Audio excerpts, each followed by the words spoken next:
Dear student, due to coronavirus, school started online classes for your study. So you can subscribe Golden Flower Palia YouTube channel, like and press the bell icon. Good morning, students. Today, myself, Mr. Vishwa, PGT Biology, explain the another chapter, that is a sexual reproduction in flowering plants. Previously, you people studied one is a cryptogamous non-flowering plants and another is phanerogamous, means flower wearing plants. So phanerogamous further divides into categories. One is gymnosperm, another is angiosperms. So in angiosperms, they wear flowers. They further categorized into two parts. One is dicot plants, means dicotyledonous, and second is monocotyledons. Dicot plants and monocot plants. So now, in sexual reproduction in flowering plants, this is chapter 2, and here we have considered flower, a fascinating structure.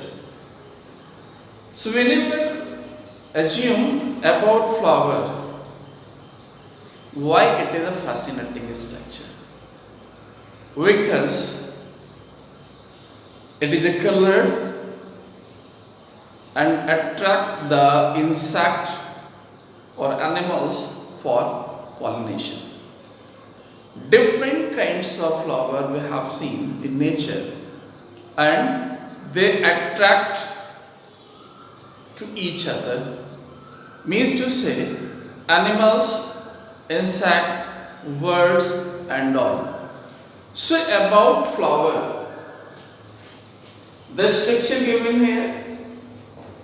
So this flower means this is a vertical section of flower. This vertical section of flower has four things. One is sepal, second is petal, third is ganoecium, and fourth is androecium. Now sepal, a group of sepals is called calyx. Now these calyx green in color, so perform photosynthesis and protect flower in wet condition. Student, sepal. Whenever sepals unite together, they will form calyx. Now calyx is a structure having green in color due to the presence of chlorophyll, And if green in color, so sepal synthesize food, means they help in the process of photosynthesis. Second is, whenever flower in bud condition, sepals they protect flowers, means they protect inner world of flower. Now second is petal. A group of petals as known as corona, and it may be colored or non-colored. Second word, outermost word, sepals. Now next one, petals. So whenever petals are united together, they are for corolla, and this corolla may be colored or may be non-colored. What the function is? To protect again when word in condition to inner world. Next is androecium and ganoecium. So this androecium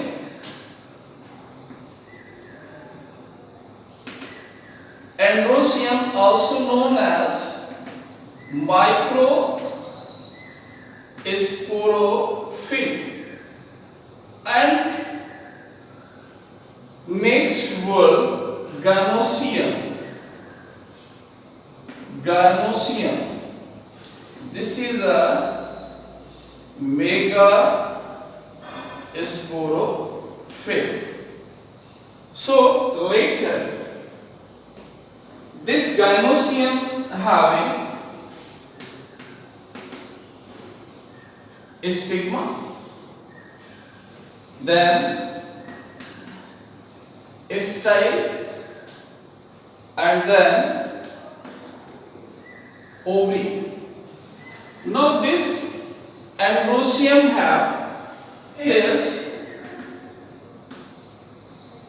filament. Now students,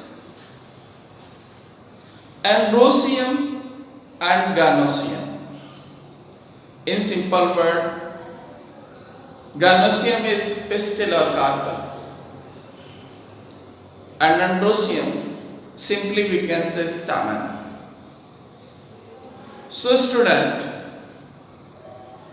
here two categorization of these words, calyx and corolla, means sepals and petals.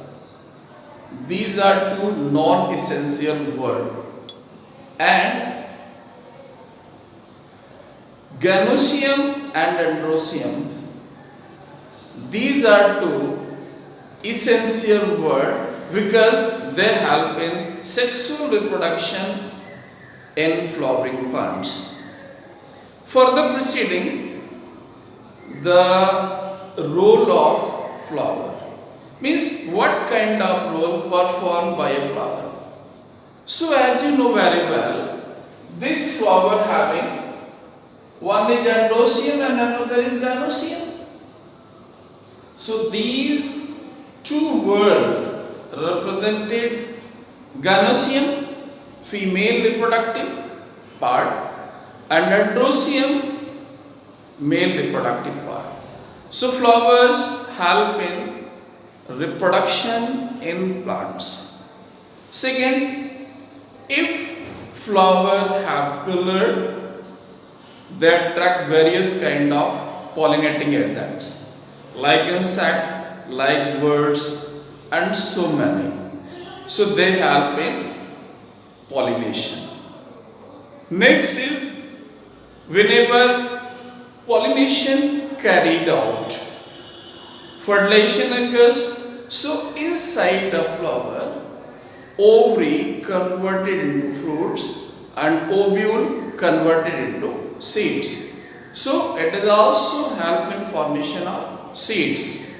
Now student, here we have taken to explain stamen or stamens,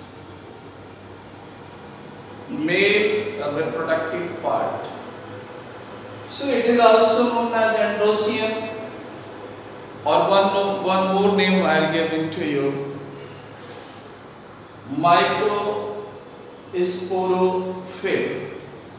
Microsporophyll, androecium, or we have given stamens. So generally number of stamens, their size and their attachment may be vary from one flower to another flower. What generally each stamen has three things. One is anther. Second, the connection where anther attached to filament. This is a connective, and next this is the filament. Mean each stamen has three things: anther, connective and filaments. This filament attached to the directly thalamus or petals.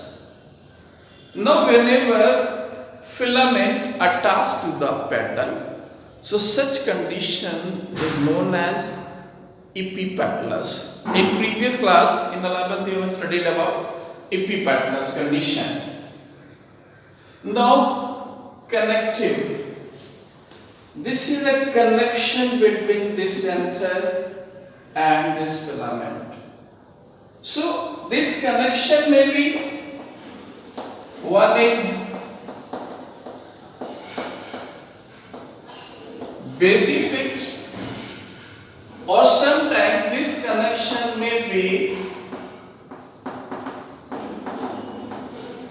dorsifix, or sometimes lateral also. So this is a connection between anther and filament. Now about anther. Anther in majority of flowering plants is dithecous, means having two lobes. If two lobes are there, so dithecous means it is a tetrasporangiate, means having four sporangia. These are also known as microsporangia. And if monothecous, in case of China rose, anther is monothecous. So these monothecous, this is a bisporangiate. Now if we have given this one anther, so this is a line of dehiscence. Dehiscence means from anther ruptures.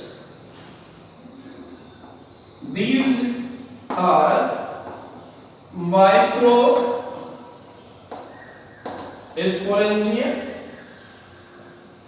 and inside these are pollen grains, or you can say microspore. So a stamen having anther and anther lobes. So these are the structure of anther. Now question arises here, how microsporangia protected from external environment. So dear student, here four walls that protect the microsporangium. Now student, structure of microsporangium. This is a pollen sac. So we have shown here a small fraction of sporangium. Now this sporangium consists of four parts. This is the outer layer.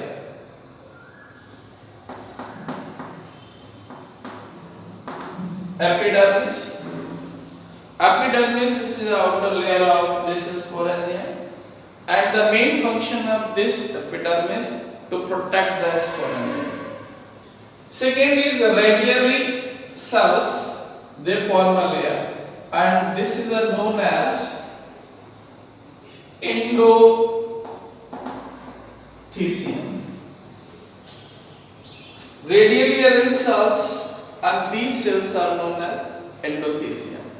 And this endothecium have a capacity to absorb moisture from the environment, means hygroscopic in nature, and it helps in the bursting of pollen grains. Next is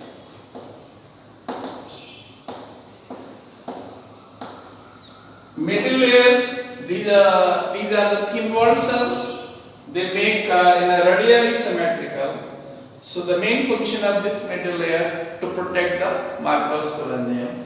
Now, a layer is known as tapetum.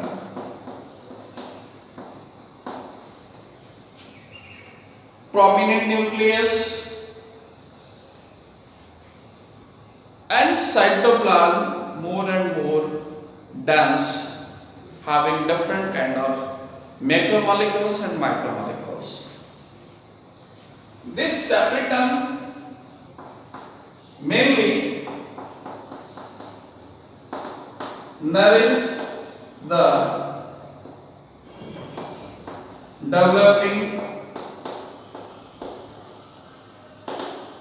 pollen grains. Means the main function of tapetum is to nourish the pollen grains. Inner to pollinase, this is a sporogenous tissue. Sporogenous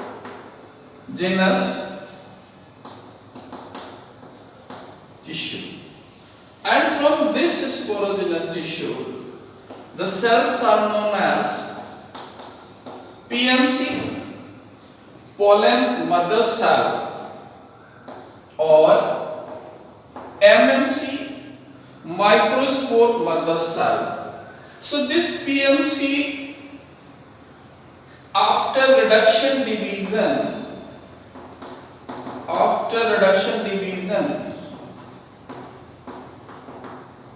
form pollen grain. And this pollen grain have outer enzyme, inner enzyme, haploid nucleus, and cytoplasm. So this is about microsporangium or pollen sac, where this continuous process going on. Development of pollen grain or microspore from PMC, pollen mother cell, or MMC, microspore mother cell, through meiosis or through reduction division is known as microsporogenesis. After the structure of microsporangium or pollen sac, next is how pollen sac or microsporangium developed or formed. So question arises here, I have seen this is a TS transverse section of anther, and this section having 4 microsporangia. So this is a microsporangia, and inside microsporangium several microspores or pollen grains present. Now this is a vascular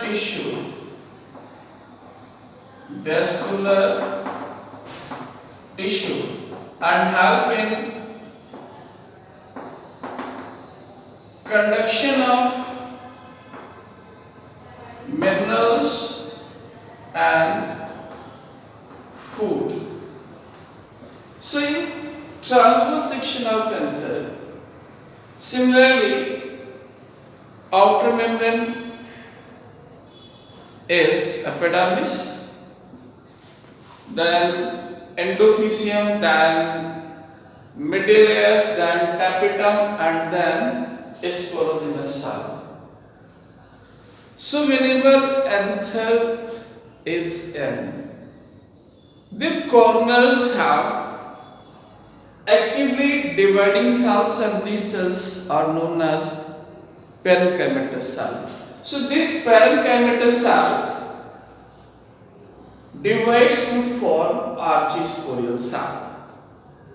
Now this archisporial cell divide periclinal. There is two kind of division. One is a periclinal division and one more anticlinal division. So during periclinal division, outer primary parietal cells form and inner primary sporogenous cells are formed. Later this sporogenous cell, primary sporogenous cell, further divide to form microspore mother cell or sporogenous tissue. Now how microspore mother cell or sporogenous tissue join to each other? So here is special structure. This is known as plasmodesmata. Plasmodesmata. This plasmodesmata can join the sporogenous tissue firmly or tightly. But after the formation of callose layer, callose, this is a layer, when formed, microspore mother cell splits, means their cells is separated to each other. So this is about development or formation of sporogenous tissue. Thank you. On next section, we will proceed about microsporogenesis and development of male gametophyte. Do self study at home and stay home, save lives. Thank you very much.